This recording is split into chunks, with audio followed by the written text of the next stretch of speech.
नमस्कार दोस्तों, कक्षा केंद्र लेकर आया है आपके लिए एक बहुत ही इंपॉर्टेंट सीरीज जिसका नाम है संविधान की बात। इस सीरीज में क्या खास है, इस सीरीज से आपको क्या सीखने को मिलने वाला है, या साफ साफ कहूं तो इस सीरीज से आपको फायदा क्या होगा।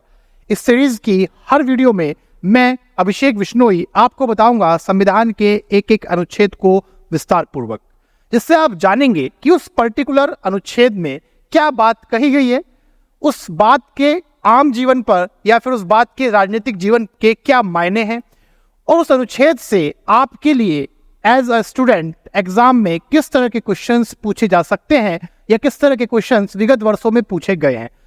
तो इस सीरीज का लाभ उठाने के लिए दो बातें आपको ध्यान रखनी है। सबसे पहली बात कि आप हर वीडियो को ध्यान से देखें और उसमें अगर आपको कोई डाउट आता है तो वो मेरे से जरूर पूछ ले। और दूसरी बात, नोट्स जरूर बनाते रहें, क्योंकि नोट्स जब आपके पास होंगे तो आप उनको टाइम टाइम पर रिवाइज करते रहेंगे और कभी नहीं भूलेंगे।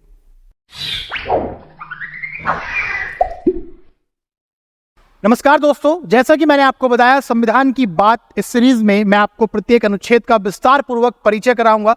तो आज की पहली वीडियो में बिना किसी देरी और भूमिका के बात करते हैं संविधान के प्रथम यानी कि अनुच्छेद 1 की। संविधान का अनुच्छेद 1 क्या कहता है कि भारत अर्थात इंडिया राज्यों का एक संघ होगा। India shall be a union of states, ये बात कही गई है संविधान के सबसे पहले अनुच्छेद में। अब इस बात के क्या मायने हैं ये समझिए। राज्यों का संघ होगा, संघ मतलब यूनियन, फेडरल स्टेट नहीं है इंडिया। संविधान के जनक डॉक्टर भीमराव अंबेडकर साहब ने कहा कि इंडिया फेडरल स्टेट नहीं है, इंडिया क्या होगा, एक यूनियन होगा। क्यों? क्योंकि जिन राज्यों से मिलकर यह संघ बना है उनको यह अधिकार नहीं है कि वो इस संघ से अलग हो जाएं, जबकि केंद्र सरकार यानी कि संघ सरकार के पास यह अधिकार है कि वो राज्यों को बांट सकती है, एक राज्य को तोड़ सकती है दो राज्यों में, दो राज्यों को मिला सकती है एक राज्य में। तो संघ का मतलब क्या हुआ, संघ सरकार के पास, जो ऊपर वाली पार्टी है उसके पास ज्यादा सरकार है, ऊपर वाला सब देख रहा है। तो यहां पे ऊपर वाला क्या है, सर्वशक्तिमान है, नीचे वाले कमजोर है। इतनी सी बात समझनी है। संघ का मतलब नीचे वाले कमजोर है, ऊपर वाला पावरफुल है। ये हुआ पहले अनुच्छेद की मोटी मोटी बात। अब इसकी छोटी छोटी बातों को समझते हैं। जो फर्स्ट अनुच्छेद में दूसरी बात कही गई है कि राज्य और उनके राज्य क्षेत्र वे होंगे जो पहली अनुसूची में लिखे गए हैं। यानी कि आप समझो, भारत अर्थात इंडिया राज्यों का संघ होगा। तो ये राज्य कौन से हैं, ये राज्य कौन से हैं भाई, ये राज्य वो हैं, ये जो राज्य है ये वो राज्य है जो पहली अनुसूची में लिखे हैं।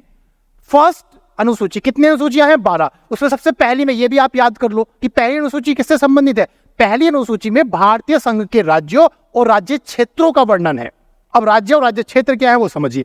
राज्य वो हैं जिनके पास अपनी पावर्स भी हैं और वो इस संघ का हिस्सा भी हैं, और राज्य क्षेत्र का मतलब यहां पर उन क्षेत्रों से है जो कहीं ना कहीं जिनका प्रशासन केंद्र सरकार के ऊपर निर्भर करता है, जैसे कि हमारे केंद्र शासित प्रदेश, यूनियन टेरिटरीज। ये हो गए आपकी दूसरी बात। और तीसरी इंपॉर्टेंट बात, भारत के राज्य क्षेत्र में क्या क्या शामिल है, भारत के राज्य क्षेत्र में क्या क्या चीज शामिल है। बड़ा कंफ्यूजन रहता है इसमें कि राज्य क्षेत्र का मतलब क्या है, तो उसको समझिए। उस कंफ्यूजन को दूर करने के लिए ही हम आपके लिए ये सीरीज लेकर आए हैं। तो सबसे पहली बात, राज्य क्षेत्र में स्टेट्स का राज्य क्षेत्र, एरिया ऑफ स्टेट्स, समझ रहे हैं।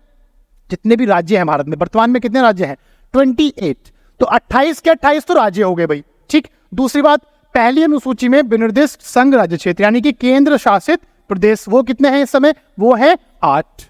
तो 8 हो गई यूनियन टेरिटरीज। और ऐसे अन्य राज्य क्षेत्र जो अर्जित किए जाए, ऐसे कोई भी राज्य क्षेत्र, ऐसा कोई भी लैंड जो टाइम टाइम पर भारत सरकार के द्वारा अर्जित किया गया है या किसी समझौते के हिस्से का बन के हमारे पास आया है, वो भी किसमें शामिल होगा, प्रथम अनुसूची में शामिल होगा। और वो किसका पार्ट होगा, वो भारत जो कि एक राज्यों का संघ है। ऐसा कौन कह रहा है, ऐसा संविधान का प्रथम अनुच्छेद कह रहा है। आगे बात समझ में। तो ये लिखा हुआ था आपके संविधान के प्रथम अनुच्छेद में। और हमारी सीरीज संविधान की बात को आप प्रत्येक अनुच्छेद को अच्छे से पढ़ने के लिए लगातार देखते रहिए। किसी भी तरह का कोई डाउट्स है तो कमेंट्स करके बताइएगा, आपके डाउट्स को पूरा करने का ट्राई किया जाएगा। Thank you very much.